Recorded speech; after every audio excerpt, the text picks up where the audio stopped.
Hi, welcome to Devika Ilangovan channel. இன்னைக்கு நம்மளோட சேனல்ல என்ன வீடியோ பார்க்க போறோம் அப்படின்றதுக்கு முன்னாடி ரொம்ப நாள் ஆச்சு இங்க வந்து உட்கார்ந்து வீடியோஸ் வந்து போட்டு. சரி, இன்னைக்கு கொஞ்சம் டைம் கொஞ்சம் ஃப்ரீயா இருந்துச்சு, அதனால இன்னைக்கு ஈவினிங் வந்து இங்கே வீடியோ எடுத்துடலாம் அப்படின்னு சொல்லிட்டு தான் இங்க வந்து உட்கார்ந்துருக்கேன். ரொம்ப ஹாப்பியா ஒரு மாதிரி ரொம்ப பாசிட்டிவா வந்து இருக்கு. நானுமே வீட்டில் விளக்கெல்லாம் ஏற்றி ஆல்மோஸ்ட் 1 வீக் கிட்ட வந்து ஆகுது. இன்னைக்கு தான் மறுபடியும் தலைக்கெல்லாம் குளிச்சுட்டு வீட்டில் வந்து விளக்கெல்லாம் வச்சு வெளியில விளக்கேற்றி சாம்பிராணி எல்லாம் பொருத்திட்டு அழகா வந்து இங்க உட்கார்ந்துருக்கேன். ரொம்ப ரொம்ப ஹாப்பியா ரொம்ப பாசிட்டிவா இருக்கு. கண்டிப்பா இந்த வீடியோ பார்க்குற எல்லாருமே ரொம்ப ஹாப்பியா இருக்கணும்னு எல்லாருக்காகவும் நானுமே வந்து வேண்டிக்கிறேன். இன்னைக்கு என்ன டாபிக் வந்து பார்க்க போறோம் அப்படின்னு பார்த்தீங்கன்னா, அக்கா உங்களோட வீட்டுக்கு என்னென்ன மல்லிகை சாமான் வந்து நீங்க வாங்குவீங்க? ஏன்னா எப்பவுமே நிறைய பேர் சொல்றது எங்களுக்கு 8,000 ஆகும், 10,000 ஆகும் அப்படியெல்லாம் வந்து சொல்றாங்க. பட் நான் வந்து பாத்தீங்கன்னா என்னோட வீட்டுக்கு மேக்ஸிமம் 3000 தான் மளிகை சாமான் வந்து வாங்குறது. நான் என்னென்ன வாங்குறேன் அப்படின்றது தான் இந்த வீடியோல நான் வந்து ஷேர் பண்ணிக்க போறேன். எதெல்லாம் மொத்தமா வாங்கி வைக்கலாம், எனக்கு தெரிஞ்ச சின்ன சின்ன டிப்ஸையும் இந்த வீடியோல உங்களுக்காக ஷேர் பண்ணிக்கலாம் அப்படின்னு சொல்லி நினைக்கிறேன். மளிகை சாமான் லிஸ்ட் அப்படி எடுத்தா எப்பவுமே கடைக்கு போகும்போது ஒரு லிஸ்ட் எழுதி தான் வந்து எடுத்துட்டு போவேன். ஏன் அப்படின்னா போன மாசம் என்ன வாங்கணும், இந்த மாசம் என்ன வாங்கணும், எதுல இருந்து எதை கம்மி பண்ணிக்கலாம். இப்ப போன மாசம் 2 கிலோ துவரம்பருப்பு வாங்கினேன் அப்படின்னா இந்த மாசம் ஒரு 1/2 கிலோ இருக்கு அப்படின்னா அடுத்த மாசம் வாங்கும்போது 1.5 கிலோ துவரம்பருப்பு தான் வந்து வாங்குவேன். இதை மாதிரி எப்பவுமே லிஸ்ட் போட்டு என்ன இருக்கு இல்ல அப்படின்னு சொல்லிட்டு நம்ம கடையில் எடுத்துகிட்டு போய் வாங்கணும்னா கண்டிப்பாக நம்மளோட மல்லிகை லிஸ்ட் வந்து ரொம்பவே கம்மியாகும். அதே மாதிரி எப்போவுமே நான் ஒரே இடத்துல தான் வாங்குவேன், அங்கேயே தான் வாங்குவேன் அப்படியெல்லாம் வந்து இல்லாமல் 4 இடத்துல விசாரிச்சு எங்கே வந்து விலை கம்மியாக இருக்கும். ஏன்னா நமக்கு ஒரு பொருள் வந்து கேட்கும் போதே இல்லையே இது விலை கொஞ்சம் ஜாஸ்தியாக இருக்க மாதிரி அப்படி இருக்கே அப்படின்னு நமக்கு தெரியும்.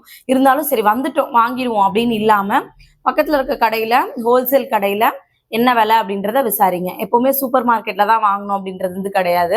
நம்ம மல்லிகை சாமானுக்குனே தனியாக கடைங்கள்லாம் வந்து இருக்கு. அந்த மாதிரி கடையில விசாரிச்சு கண்டிப்பா வந்து வாங்குங்க. ஃபர்ஸ்ட் விஷயமா நான் நம்ம வீட்டுக்கு வந்து வாங்குறது என்ன அப்படின்னு பார்த்தீங்கன்னா, அரிசி வந்து மொத்தமா 25 கிலோ மூட்டை வந்து எடுத்து வந்து வைப்போம். பட் தீபாவளி ஃபண்டு போட்டதுக்கு அப்புறம் என்ன ஆயிடுச்சு அப்படின்னா 2 ஃபண்டு வந்து போடுவோம். அப்ப 2 ஃபண்டுக்கு வந்து 2 மூட்டை அரிசி, அதாவது 50 கிலோ அரிசி வந்து எனக்கு வந்து வந்துடும். அதனால அரிசி வந்து பாத்தீங்கன்னா அந்த 50 மூட்டையை வச்சுதான் நான் மேக்சிமம் வந்து ஓட்டுறது. மதியம் ஒரு வேளை மட்டும்தான் வந்து பாத்தீங்கன்னா நம்மளோட வீட்டுல ரைஸ் வந்து இருக்கும். மற்றபடி காலையில நைட் 2 வேளையுமே டிஃபன் தான் வந்து இருக்கும். அதனால 1 கிலோ 25 கிலோ மூட்டை அரிசி வாங்குறேன் அப்படின்னா முன்னாடி வருஷத்துக்கு ஒரு 3 மூட்டை வாங்குவேன்னு வச்சுக்கோங்களேன்.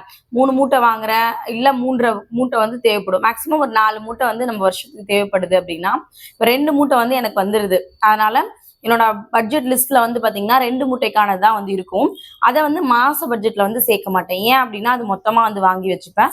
பட் என்னோட லிஸ்ட்ல ஃபர்ஸ்ட் எப்பவுமே இருக்கிறது வந்து பாத்தீங்கன்னா சாப்பாட்டு அரிசி 25 கிலோ. அதாவது 25 கிலோ வந்து வாங்கினேன் அப்படின்னா அது வந்து பாத்தீங்கன்னா அந்த மூட்டை இருக்கும்ல, சிப்பும் சொல்லுவாங்கல்ல, அந்த ஒரு மூட்டை வந்து வாங்கிடுவேன். இப்போ அது வாங்கும்போது வந்து பாத்தீங்கன்னா எனக்கு மேக்சிமம் ஒரு 4 மாசம் வரைக்கும் அந்த ஒரு மூட்டை வந்து கண்டிப்பா வந்து வரும். அடுத்தது வந்து பாத்தீங்கன்னா இட்லி அரிசியுமே தீபாவளி ஃபண்ட்ல எனக்கு வந்து வந்துடும். அது இல்லாம நான் கடையில இட்லி அரிசி வாங்குவேனான்னு கேட்டீங்கன்னா இட்லி அரிசி வந்து கடையில எப்பவுமே வந்து வாங்க மாட்டேன். அதுக்கான பட்ஜெட் வந்து நான் ஒதுக்குறது வந்து கிடையாது. நமக்கு ரேஷன்ல இருந்து அரிசி வந்து கிடைக்கும். ரேஷன் அரிசி தான் வந்து நான் இட்லி தோசைக்கு எல்லாத்துக்குமே வந்து யூஸ் பண்றேன். அதனால எங்களோட வீட்டுல இந்த இட்லி அரிசிக்குன்ற பட்ஜெட் வந்து கண்டிப்பா வந்து கிடையாது. நான் நிறைய பேர் வீட்டுல ரேஷன் அரிசி வந்து யூஸ் பண்றது கிடையாது. இட்லி அரிசி தான் வாங்கி யூஸ் பண்றாங்க. நானுமே ரேஷன் அரிசி வாங்கிட்டு வந்தேன் அப்படின்னா நல்லா இருக்கும். இட்லி தோசைக்கெல்லாம் அதுதான் ரொம்ப நாளா ரொம்ப வருஷமா யூஸ் பண்றேன். நல்லா இருக்கும். ஏன்னா நான் சின்ன வயசுல இருந்து வளரும் போதுல இருந்து எங்க வீட்டுல இட்லி அரிசி எல்லாம் வாங்கினது கிடையாது. எப்பவுமே ரேஷன் அரிசி வச்சுதான் இட்லி தோசை ரெண்டுமே வந்து செய்வாங்க. அதனால என்னோட பட்ஜெட்ல வந்து பாத்தீங்கன்னா இட்லி அரிசிக்கு வந்து எப்பவுமே பட்ஜெட் வந்து போட மாட்டேன். தீபாவளி ஃபண்ட்ல கிடைக்கும் போது அதை வந்து யூஸ் பண்ணிப்பேன். பட் இதுக்காக வந்து வாங்குறது கிடையாது. ரேஷன்ல வந்து பாத்தீங்கன்னா எனக்கு 5 கிலோ 10 கிலோ மொத்தம் கிடைக்கும். நான் 5 கிலோ தான் வாங்குவேன். 5 கிலோ பச்சரிசி 5 கிலோ புழுங்கல் அரிசி வாங்குவேன். அது எனக்கு ஒரு மாசத்துக்கு வந்து பாத்தீங்கன்னா கரெக்டா வந்து இருக்கும். அதனால என்னோட மல்லிகை லிஸ்ட்ல வந்து பாத்தீங்கன்னா இட்லி அரிசியுமே வந்து வராது. அடுத்து வந்து பாத்தீங்கன்னா உளுந்து வந்து கண்டிப்பா வாங்குவேன். 2 கிலோ உளுந்து வந்து வாங்கி வச்சுப்பேன். அது நான் அந்த மாசத்துக்கு எவ்வளவு இட்லி தோசை அரைக்கிறேன்றதை பொறுத்து, மேபி ஏதாவது ஃபங்க்ஷன் வருது அப்படின்னா வடைலாம் போடுறேன் அப்படின்னா கண்டிப்பா எனக்கு அந்த 2 கிலோ வந்து தேவைப்படும். அடுத்தது வந்து பாத்தீங்கன்னா ரவை, சேமியா இது எல்லாமே வந்து பாத்தீங்கன்னா 2 கிலோ ரவை வந்து கண்டிப்பா 2 கிலோ வந்து வாங்குவேன். ஏன் அப்படின்னா அடிக்கடி வீட்டுல வந்து ஸ்வீட் வந்து செய்வேன். அதனால எனக்கு கண்டிப்பா வந்து பாத்தீங்கன்னா ரவை வந்து தேவைப்படும். இதெல்லாம் நான் பேசிக்கா வாங்குற திங்ஸ் வந்து நான் சொல்றேன். அடுத்து வந்து பார்த்தீங்கன்னா சேமியா பாக்கெட். சேமியா வந்து பார்த்தீங்கன்னா ஒரு 1 கிலோ வந்து வாங்குவேன். 1 கிலோ வாங்கினேன் அப்படின்னா எனக்கு அந்த மாசத்துக்கு வந்து சரியா இருக்கும். ஏன்னா டிஃபன் வந்து போடுறதுனால சில டைம் சப்பாத்தி இருக்கும். சில டைம் வந்து பார்த்தீங்கன்னா இந்த மாதிரி தோசை, இட்லி அந்த மாதிரி போயிடுவேன். இல்லைன்னா தானிய தோசை ஏதாவது வந்து செஞ்சுப்போம். அதனால மேக்ஸிமம் வந்து பார்த்தீங்கன்னா இந்த மாதிரி தான் வந்து இருக்கும். அடுத்து வந்து பார்த்தீங்கன்னா கோதுமை மாவு. கோதுமை மாவு வந்து பார்த்தீங்கன்னா டிமார்ட்ல தான் வந்து வாங்குவேன். அதில் வந்து பார்த்தீங்கன்னா 1+1 ஆஃபர்ல வந்து கிடைக்கும் எனக்கு. அது வந்து நான் வாங்கி வச்சுப்பேன். 10 கிலோன்னு நினைக்கிறேன் அது. 10 கிலோ வாங்கினேன்னா 10 கிலோ வந்து ஃப்ரீ. 260 வந்து வாங்குவேன். அது வந்து தாராளமா எனக்கு 3 மாசம் வரைக்குமே வந்து வரும். நான் எப்படி யூஸ் பண்றேனோ அதை பொறுத்து வந்து வச்சுப்பேன். 1 மாசம் வாங்குறேன் அப்படின்னா அடுத்த மாசம் வாங்க மாட்டேன். அதுக்கு அடுத்த மாசம் தான் வந்து வாங்குவேன். இப்படிதான் வந்து பாத்தீங்கன்னா அரிசி, பருப்பு இதெல்லாம் வந்து என்னோட லிஸ்ட் இவ்வளவுதான். அடுத்தது அரிசியில மட்டும் இவ்வளவுதான். அடுத்தது வந்து பாத்தீங்கன்னா பருப்பு. பருப்பு பத்தி கண்டிப்பா சொல்லணும். துவரம் பருப்புமே வந்து பாத்தீங்கன்னா ரேஷன் கடையில இருக்கிறதா நான் வந்து யூஸ் பண்றேன். எனக்கு சப்போஸ் எக்ஸ்ட்ரா தேவை அப்படின்னா மட்டும் நான் வந்து வாங்கிப்பேன். மற்றபடி எனக்கு துவரம் பருப்பு வந்து பாத்தீங்கன்னா ரேஷன் கடையில 1 கிலோ வந்து கொடுப்பாங்க. 1 மாசத்துக்கு எனக்கு தாராளமா வந்து போதும். அதனால துவரம் பருப்பெல்லாம் அதுக்கு மேலலாம் வந்து வாங்குறது கிடையாது. அடுத்தது கடலைப்பருப்பு. கடலைப்பருப்பு வந்து பாத்தீங்கன்னா கண்டிப்பா ஏதாவது 1 மாசத்துக்கு 1 கிலோ வந்து மொத்தமா வாங்கி வச்சுப்பேன். அந்த 1 கிலோ தாளிக்கிறதுக்கு தான் மேக்சிமம் கடலைப்பருப்பு வந்து யூஸ் பண்ணுவேன். ஏதாவது பண்டிகை வருது அப்படின்னா வடை செய்யறதுக்கு வந்து கடலைப்பருப்பு வந்து யூஸ் பண்ணிப்பேன். அதுலயே வந்து பாத்தீங்கன்னா எல்லாமே காலி ஆயிடுமான்னு கேட்டீங்கன்னா இருக்காது. நான் 1 கிலோ வாங்கினேன் அப்படின்னா அதுவுமே 2 மாசத்துக்கு ஒரு தடவை ஆல்டர்னேட்டிவா வாங்குற மாதிரி தான் இருக்கும். இந்த மாசம் 1/2 கிலோ காலி ஆயிடுச்சு, 1/2 கிலோ இருக்குன்னா அடுத்த மாசம் 1/2 கிலோவா வந்து வாங்கி வச்சுப்பேன். இல்ல அப்படின்னா அடுத்த மாசம் வாங்காம விட்டுட்டு அந்த 1/2 கிலோ காலி ஆனதுக்கு அப்புறம் அதுக்கு அடுத்த மாசம் வந்து வாங்கிப்பேன். அது அந்த மாசம் நம்மளோட வீட்டுல அந்த மாசம் என்னென்ன பண்டிகை வருதோ அதை பொறுத்து தான் துவரம் பருப்பு வந்து வாங்குறது. அதனால என்னோட லிஸ்ட்ல கண்டிப்பா துவரம் பருப்பு வந்து 1 கிலோ வந்து இருக்கும். பட் அது வந்து ஒரே மாசம் பட்ஜெட்ல வந்து வராது. 1 மாசம் விட்டு 1 மாசம் அந்த மாதிரிதான் வரும். அடுத்து பாத்தீங்கன்னா பாசிப்பருப்பு. பாசிப்பருப்பு வந்து எனக்கு கண்டிப்பா 1 கிலோவா தேவைப்படும். அது வந்து பாத்தீங்கன்னா பொங்கலுக்கு, அதுக்கப்புறம் ஏதாவது கூட்டு செய்யறதுக்கு இந்த மாதிரி வந்து யூஸ் பண்ணிப்பேன். மேக்சிமம் பாசிப்பருப்பு வந்து பாத்தீங்கன்னா ஒரு 3/4 கிலோ அளவுக்கு காலி ஆயிடும். ஒரு 1/4 கிலோ இருக்கும். அடுத்த தடவை வாங்கும்போது வந்து பாத்தீங்கன்னா ஒரு 1/2 கிலோ மட்டும் சேர்த்து வாங்கிப்பேன். இந்த மாதிரி தான் வந்து வாங்கிப்பேன். அடுத்து வந்து பாத்தீங்கன்னா இந்த கொண்டைக்கடலை வந்து பாத்தீங்கன்னா 1/2 கிலோ பாக்கெட் வந்து 2 வாங்கி வச்சுப்பேன். முன்னாடி ஆக்சுவலா எனக்கு 2 தான் தேவைப்பட்டுச்சு. ஏன்னா பசங்களுக்கு சுண்டல் வேக வச்சு அடிக்கடி கொடுப்பேன். அதனால கொண்டைக்கடலை வந்து கண்டிப்பா வந்து வாங்குவேன். பட் இப்போ வந்து பாத்தீங்கன்னா டிமார்ட் நான் இன்னும் போகல. இந்த தடவை வந்து பாத்தீங்கன்னா நான் 1.5 கிலோ இல்லைன்னா 2 கிலோ வாங்கலாம் அப்படின்னு சொல்லிட்டு இருக்கேன். ஏன் அப்படின்னா 2 கிலோவுமே கொண்டைக்கடலையா வந்து வாங்க மாட்டேன். வேற ஏதாவது ஆல்டர்னேட்டிவ் வந்து பயிரா வந்து வாங்கிக்கலாம் அப்படின்னு சொல்லி யோசிக்கிறேன். ஏன் அப்படின்னா இப்பெல்லாம் 11 மணிக்கு சாலட் வந்து பண்ணி கொடுக்குறேன். அவருக்கு ஆஃபீஸ்க்கும் பசங்களுக்குமே டெய்லி வந்து ஏதாவது ஒரு சாலட் வந்து பண்ணி கொடுக்குறேன். அதனால கண்டிப்பா கொண்டைக்கடலை வந்து வாங்குவேன். பட் இந்த தடவை 1/2 கிலோ கொண்டைக்கடலை வாங்கிட்டு மற்ற பயிரெல்லாம் எக்ஸ்ட்ரா வந்து அடிஷ்னலா ஆட் பண்ணிக்கலாம் அப்படின்னு இருக்கேன். காராமணி மாதிரி இல்லைன்னா வந்து பாத்தீங்கன்னா வேற ஏதாவது இந்த பட்டாணி இருக்கும்ல அது, சுண்டல் பயிறு, அதுக்கப்புறம் பச்சை பயிறு இந்த மாதிரி எல்லாமே வந்து வாங்கிக்கலாம் அப்படின்னு சொல்லியிருக்கேன். பச்சை பயிறுமே கண்டிப்பா என்னோட லிஸ்ட்ல இருக்கும். மாசம் ஒரு 1/2 கிலோ பச்சை பயிறு கண்டிப்பா வாங்குவேன். முன்னாடி எல்லாம் வாரத்துல ஒரு நாள் கண்டிப்பா பச்சை பயிறு வந்து கடைஞ்சு கொடுப்பேன். இப்பெல்லாம் அட்லீஸ்ட் ஏதாவது ஒரு நாள் நம்ம வீட்டுல ஈவினிங் ஸ்நாக்ஸ் ஆகாது பச்சை பயிறு வந்து இருக்கும். நான் கல்யாணத்துக்கு முன்னாடிலாம் பச்சை பயிறு சாப்பிட்டதே கிடையாது. பட் ஃபர்ஸ்ட் டைம் கல்யாணம் ஆகி எங்க மாமியார் வீட்டுக்கு போகும்போது பச்சை பயிறு வந்து கடைஞ்சு கொடுத்தாங்க. அது ரொம்ப நல்லா இருந்துச்சு. எங்க மாமியார் செய்யறது இன்னும் நல்லா இருக்கும். அதனால கல்யாணம் ஆனதுக்கு அப்புறம் அதை ஃபாலோ பண்ண ஆரம்பிச்சிட்டேன். பசங்களுக்குமே வந்து வாரத்துல ஒரு நாள் கண்டிப்பா பயிர் வந்து இருக்கும். இதெல்லாம் தான் பயிர் வகையில நான் கம்பல்சரி வாங்குற திங்ஸ். அடுத்தது வந்து பாத்தீங்கன்னா எண்ணெய் பத்தி கண்டிப்பா சொல்லி ஆகணும். ஆக்சுவலா நான் வந்து பாத்தீங்கன்னா கோல்டு வின்னர் தான் வந்து வாங்குவேன். முன்னாடி எல்லாம் 5 லிட்டர் கேன் வந்து வாங்குவேன். எனக்கு 1 மாசத்துக்கு அந்த 5 லிட்டர் வந்து பாத்தீங்கன்னா சரியா போயிடும். சில டைம்ல பத்தாம அடிஷ்னலா 1 லிட்டர் வாங்குற மாதிரி எல்லாமே வந்து யூஸ் பண்ணியிருக்கேன். பட் இப்போ எனக்கு வந்து பாத்தீங்கன்னா 1 லிட்டர் கோல்டு வின்னரு, இன்னொரு 1 லிட்டர் வந்து பாத்தீங்கன்னா ரேஷன்ல கொடுக்குற பாம் ஆயில். எனக்கு வந்து ஒரே எண்ணெய் வந்து யூஸ் பண்ணக்கூடாது, ரிப்பீட்டடா ஒரே எண்ணெய் யூஸ் பண்ணாதீங்க அப்படின்ற மாதிரி நான் சிலதுல வந்து படிச்சிருந்தேன். அப்போ எனக்கு 1 லிட்டர் பாம் ஆயில் வந்து ரேஷன் கடையில இருந்து கிடைக்குது. நிறைய பேர் சொல்லுவாங்க பாம் ஆயில் வந்து யூஸ் பண்ணாதீங்க அப்படியெல்லாம் வந்து சொல்லுவாங்க. பட் நான் எண்ணெய் வந்த உடனே அதை கட் பண்ணி நல்லா எண்ணெய் கொதிக்க வச்சு முருங்கைக்கீரை அந்த மாதிரி உள்ள வந்து கருவேப்பிலை அந்த மாதிரி போட்டேன்னா அது வந்து நம்ம கோல்டு வின்னரை விட சூப்பரா வந்து இருக்கும் எண்ணெய். இன்னொரு விஷயம் என்னன்னா நம்ம வந்து கோல்டு வின்னரு இந்த மாதிரி நிறைய பிராண்ட் எண்ணெய்கள்லாம் வந்து பார்த்து வாங்குறோம். பட் அது எல்லாமே ரொம்ப ஆர்கானிக்கா பண்றாங்களான்னு கேட்டீங்கன்னா கண்டிப்பா வந்து 200% எனக்கு வந்து தெரியல. நம்ம அது நல்ல ப்ராடக்ட் நம்பிதான் வந்து வாங்குறோம். அதனால ரேஷன் கடையில கிடைக்குதுன்றதுக்காக பாமாயில் வந்து நல்ல எண்ணெய் இல்லைன்னு சொல்ல முடியாது. ஒரு டாக்டர் சொல்லும் போது சொன்னாரு, நீங்க எப்படி நார்மலா கடலை எண்ணெய், அதுக்கப்புறம் நல்லெண்ணெய், தேங்காய் எண்ணெய்லாம் சமைக்கிறீங்களோ அதே மாதிரி பாம் ஆயிலும் வந்து யூஸ் பண்ணுங்க, அதுவுமே ரொம்ப நல்லதுன்ற மாதிரி ஒரு இதுல பார்த்தேன். பட் அதனால இப்பெல்லாம் என்னோட மாச பட்ஜெட்ல எண்ணெயோட லிஸ்ட் வந்து பாத்தீங்கன்னா 1 லிட்டர் தான். ரேஷன் கடையில இருந்து எனக்கு 1 லிட்டர் கிடைக்கும். மொத்தமா மாசத்துக்கு நான் யூஸ் பண்றது 2 லிட்டர் எண்ணெய் தான். 2 லிட்டர் தாண்டி போகாது. மேபி ஏதாவது பண்டிகை நாள் வருது அப்படின்னா அட்லீஸ்ட் இன்னொரு 1/2 லிட்டர் வேணா வச்சுக்கோங்க, அது கூட எக்ஸ்ட்ரா தான். பட் கம்பல்சரி என் வீட்டில் மாசத்துக்கு 2 லிட்டர் எண்ணெய் மட்டும் தான் நான் வந்து யூஸ் பண்றேன். அடுத்து வந்து பாத்தீங்கன்னா மிளகாத்தூள் பத்தி கண்டிப்பா சொல்லணும். குழம்பு மிளகாத்தூள் வந்து கடையில இருந்து வாங்குறது இல்ல, அது இந்த வருஷத்துல இருந்து நான் வாங்கல. போன வருஷம்லாம் வந்து வாங்கிட்டு தான் இருந்தேன். தீபாவளி ஃபண்டு போறதுனால எனக்கு மளிகை சாமான் ஃபண்டு தான் போட்டிருக்கேன். அப்போ நமக்கு வந்து பாத்தீங்கன்னா எல்லாமே வந்து கிடைக்கும். மிளகா, தனியா இது எல்லாமே வந்து கிடைக்கும். அதனால நான் என்ன பண்ணுவேன்னா, இந்த தடவை அப்பாட்ட சொல்லி எல்லாத்தையும், ஏன்னா போன வருஷத்துக்கு முந்தின வருஷம் அதெல்லாம் யூஸ் பண்ணாம அப்படியே வந்து பாத்தீங்கன்னா தூக்கி வேஸ்டா தான் கீழே கொட்டினேன். அதனால இந்த வருஷம் தீபாவளி ஃபண்டுக்கு வந்திருந்தது எல்லாத்தையுமே வெயில நல்லா காய வச்சு மிளகாத்தூள் வந்து அப்பா அரைச்சு கொடுத்துட்டாங்க. இன்னும் ஒரு டப்பா தான் இருக்கு. அதை நினைச்சாலே கவலையா இருக்கு. தீபாவளி வரைக்கும் எப்படியாவது அதை வச்சு ஓட்டிடணும் அப்படின்னு சொல்லி நினைச்சிட்டு இருக்கேன். இன்னும் இவ்வளவுதான் இருக்கு. ஆக்சுவலா ஒரு டப்பால வந்து இருக்கு. அதனால குழம்பு மிளகாத்தூள் வந்து கடையில வாங்க மாட்டேன். வெறும் மிளகாத்தூள் பாக்கெட் வந்து வாங்கிப்பேன். எனக்கு அது கண்டிப்பா தேவைப்படும். அது வந்து பாத்தீங்கன்னா 1/2 கிலோ வந்து வாங்கி வச்சுப்பேன். இது வந்து மாசம் மாசம் வாங்க மாட்டேன். வெறும் மிளகாத்தூள்லாம் வாங்கி வச்சுட்டேன் அப்படின்னா 2 மாசத்துக்கு ஒரு தடவை அந்த மாதிரிதான் வாங்குற மாதிரி இருக்கும். 1/2 கிலோ வாங்கிப்பேன். அடுத்தது மல்லித்தூள். இந்த மல்லித்தூள், அதுக்கப்புறம் வந்து பாத்தீங்கன்னா மஞ்சத்தூள், கடுகு, சீரகம், மிளகு இதெல்லாம் வந்து பாத்தீங்கன்னா கம்பல்சரி வாங்கி வச்சுப்பேன். மிளகெல்லாம் வந்து பாத்தீங்கன்னா மாசம் மாசம் வாங்குவீங்கன்னா கிடையாது. மிளகு வந்து ரசத்துக்கு தான் மேக்சிமம் யூஸ் பண்ணுவேன். பார்த்து தான் யூஸ் பண்ணுவேன். ஏன் அப்படின்னா மிளகோட விலைலாம் பயங்கர ஜாஸ்தியா இருக்கும். அதனால எதுக்கு தேவையோ அதுக்கு மட்டும் வந்து யூஸ் பண்ணிப்பேன். சீரகமுமே அதே மாதிரி தான். சீரகம் வந்து ஒரு 250 கிராம் வாங்குறேன் அப்படின்னா அதுவுமே 1 மாசம் விட்டு 1 மாசம் அந்த மாதிரி வாங்குற மாதிரி தான் வச்சுப்பேன். கடுகு வந்து பாத்தீங்கன்னா 2 மாசத்துக்கு ஒரு தடவை வாங்கிப்பேன். 1/4 கிலோ கடுகு வாங்கினேன் அப்படின்னா அது ஜாஸ்தியாவே வரும். சில தடவை 2 மாசம், சில டைம் 3 மாசம் கூட எனக்கு வர்றதுக்கு வந்து வாய்ப்பு இருக்கு. ஏன்னா எல்லாமே கொஞ்சமா தான் வந்து யூஸ் பண்ணுவேன். இது எல்லாமே வந்து பாத்தீங்கன்னா எண்ணெய் மசாலா ஐட்டம். மற்றபடி வந்து பாத்தீங்கன்னா சிக்கன் மசாலா, ஃபிஷ் மசாலா இது எதுவுமே மசாலா ஐட்டமா வந்து வாங்கிக்க மாட்டேன். நானே வீட்டுல மசாலா வந்து ரெடி பண்ணி வந்து வச்சுப்பேன். இந்த மாதிரி தனியாலாம் வந்து கிடைக்கும்ல, எனக்கு தீபாவளி ஃபண்ட்ல இருந்து தனியாலாம் கிடைக்குதுன்னு சொன்னால அதெல்லாம் வச்சு நானே அப்பப்ப ஃப்ரெஷ்ஷா வந்து மசாலா அரைச்சு அப்படிதான் சிக்கன் குழம்புக்கா இருக்கட்டும், மட்டன் குழம்புக்கா இருக்கட்டும், இல்லைன்னா வந்து ஃபிஷ் ஃப்ரைக்கா இருக்கட்டும், எல்லாத்துக்கும் அப்படிதான் ரெடி பண்ணி செய்வேனே தவிர எல்லாத்துக்கும் மசாலா வந்து வாங்க மாட்டேன். அது என்னோட லிஸ்ட்ல வந்து கிடையாது. அதுக்கப்புறம் சர்க்கரையுமே வந்து பாத்தீங்கன்னா ரேஷன் கடையில எனக்கு கிடைக்குது. அதுவே எனக்கு ரொம்ப ஜாஸ்தியா இருக்கும். ஏன்னா இப்பெல்லாம் ஒயிட் சுகர் வந்து நாங்க மேக்சிமம் யூஸ் பண்றது வந்து கிடையாது. நாட்டு சக்கரை வந்து பாத்தீங்கன்னா ஒரு பாக்கெட் வந்து வாங்கி வச்சுப்பேன். 1 மாசத்துக்கு கண்டிப்பா அந்த 1/2 கிலோ எங்களுக்கு தேவைப்படும். பசங்களுக்கு ஏதாவது பால் ஆத்தி கொடுக்குறேன், இல்லைன்னா வந்து ஏதாவது வந்து ஜூஸ் போடுறேன் அப்படின்னா கூட சில டைம் நாட்டு சக்கரை, இவருக்கெல்லாம் வந்து லெமன் டீ, பிளாக் டீ எல்லாம் போடும்போது நாட்டு சக்கரை போட்டு கொடுப்பேன். பட் இப்பெல்லாம் தேன் வந்து யூஸ் பண்றோம். அதனால இந்த மாசம் வந்து நாட்டு சக்கரை 1/4 கிலோ வாங்கினா போதும் அப்படின்னு நினைக்கிறேன்.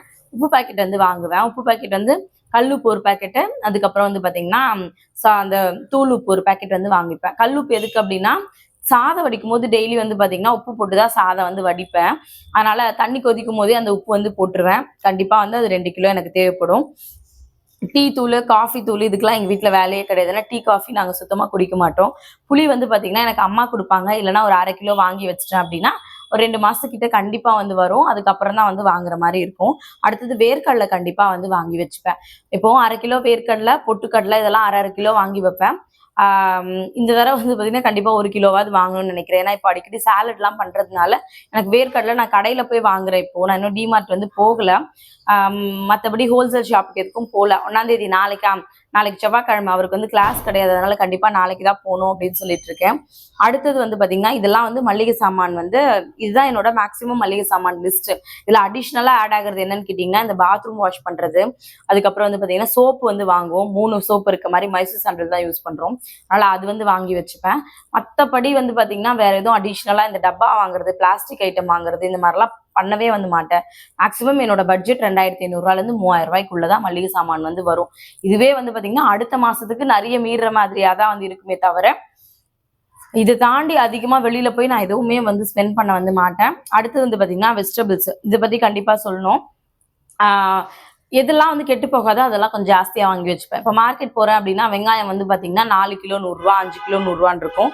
5 கிலோ 100 ரூபா கொடுத்து வாங்கிட்டு வந்து வைப்பேன். சில டைம் எனக்கு அந்த 5 கிலோவே ஒரு 2 வாரத்துக்கு வரும், இல்லைன்னா 3 வாரத்துக்கு வரும். சில டைம் எல்லாம் வந்து பாத்தீங்கன்னா ஒரு மாசம் கூட அந்த 5 கிலோ வெங்காயம் வந்து இருக்கும். அது வெங்காயத்தோட குவான்டிட்டியை பொறுத்தது.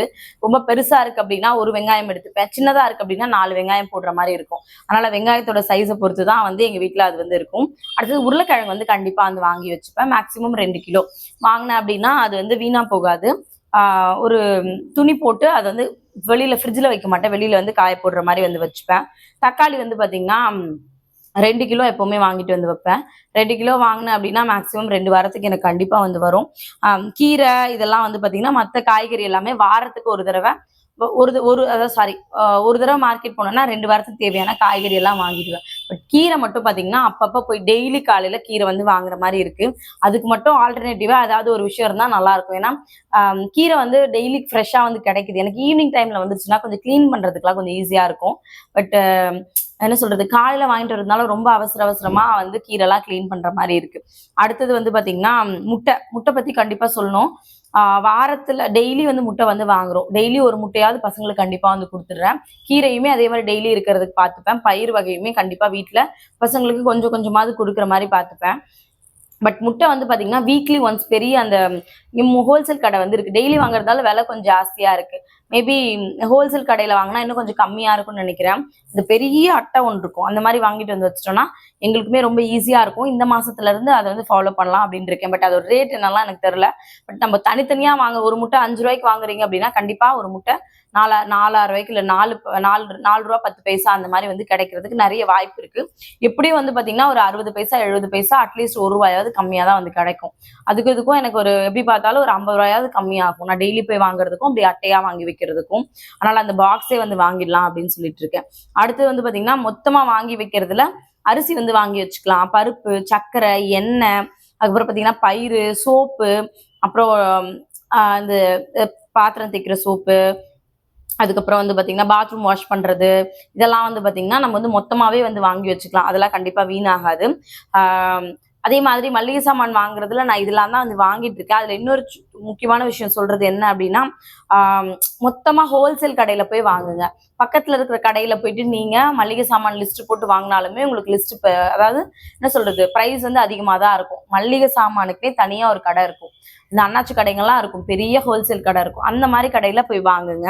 சூப்பர் மார்க்கெட்ல சில டைம்ல இப்போ பவுடர் வந்து ஒன்று வாங்கினா ஒன்று ஆஃபரில் வந்து கிடைக்கும். அந்த மாதிரிலாம் இருந்துச்சுன்னா இது தாராளமாக வாங்கி வந்து வச்சுக்கோங்க.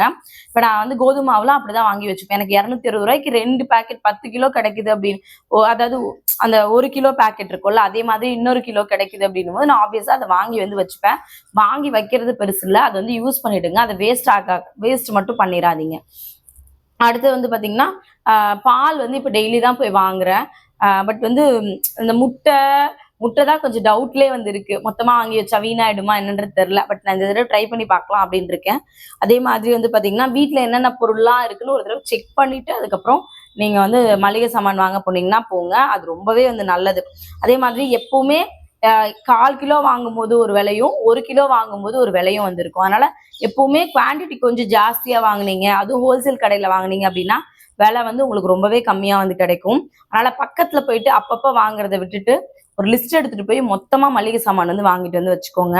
அதே மாதிரி என்னெல்லாம் எக்ஸ்ட்ரா வாங்கியிருக்கீங்கன்றத அடுத்த தடவை கடைக்கு போகும்போது எழுதி எடுத்துட்டு போங்க. இதெல்லாம் எக்ஸ்ட்ரா இருக்கு, இதெல்லாம் அடுத்த தடவை கம்மியா வாங்கினா போதும் அப்படின்னு ஒரு லிஸ்ட் போட்டு கண்டிப்பா எடுத்துட்டு போங்க.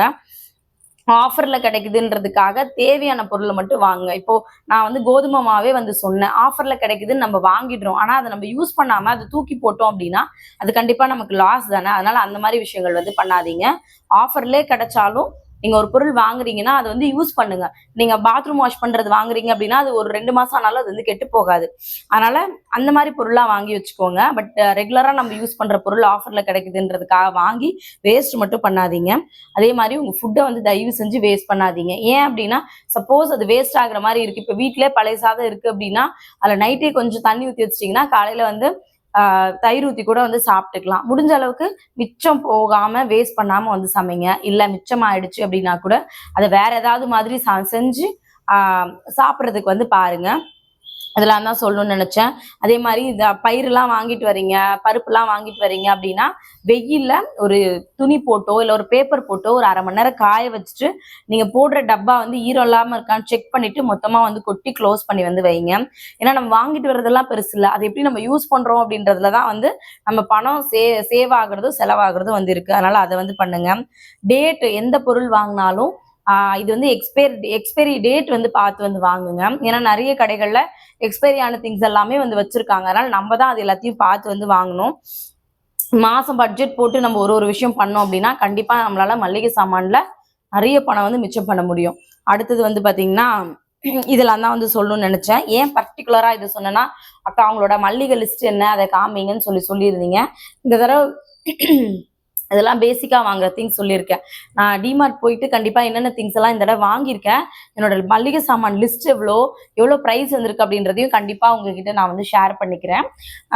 இந்த தடவை கொஞ்சம் 3000ரூவான்றது அட்லீஸ்ட் 2500 தான் என்னோட பட்ஜெட். அதிகமா போனா இந்த தடவை ஒரு 3000 வர்றதுக்கு பாசிபிள் இருக்கு. ஏன் அப்படின்னா கொஞ்சம் பயிரெல்லாம் எக்ஸ்ட்ரா வாங்கணும்னு இருக்கேன். அதுக்கப்புறம் கொஞ்சம் கண்ணாடி கிளாஸ் வந்து வாங்கணும்னு இருக்கேன் பசங்களுக்காக. அதனால இந்த தடவை எனக்கு ஒரு 3000 பட்ஜெட் வரும். இருந்தாலும் நான் டிமார்ட்ல திங்ஸ் எல்லாம் வாங்கிட்டு கண்டிப்பா உங்ககிட்ட ஷேர் பண்ணிக்கிறேன். இதுதான் மாசம் நம்மளோட வீட்டுல வாங்குற பேசிக்கா வாங்குற திங்ஸ். கண்டிப்பா இந்த வீடியோ உங்களுக்கு யூஸ்ஃபுல்லா இருந்திருக்கும் அப்படின்னு நம்புறேன். யூஸ்ஃபுல்லா இருந்துச்சா இல்லையா அப்படின்றத மறக்காம கமெண்ட்ல வந்து சொல்லுங்க. இந்த வீடியோ உங்களுக்கு பிடிச்சிருந்ததுன்னா உங்களுக்கு பிடிச்சவங்களுக்கு மறக்காம ஷேர் பண்ணுங்க. நம்மள சேனலை சப்ஸ்கிரைப் பண்ணாம இருக்கீங்கன்னா மறக்காம தேவிகா இளங்கோவன் சேனலை சப்ஸ்கிரைப் வந்து பண்ணி வச்சுக்கோங்க. தேங்க்யூ. மறுபடியும் நாளைக்கு இன்னொரு வீடியோல பார்க்கலாம்.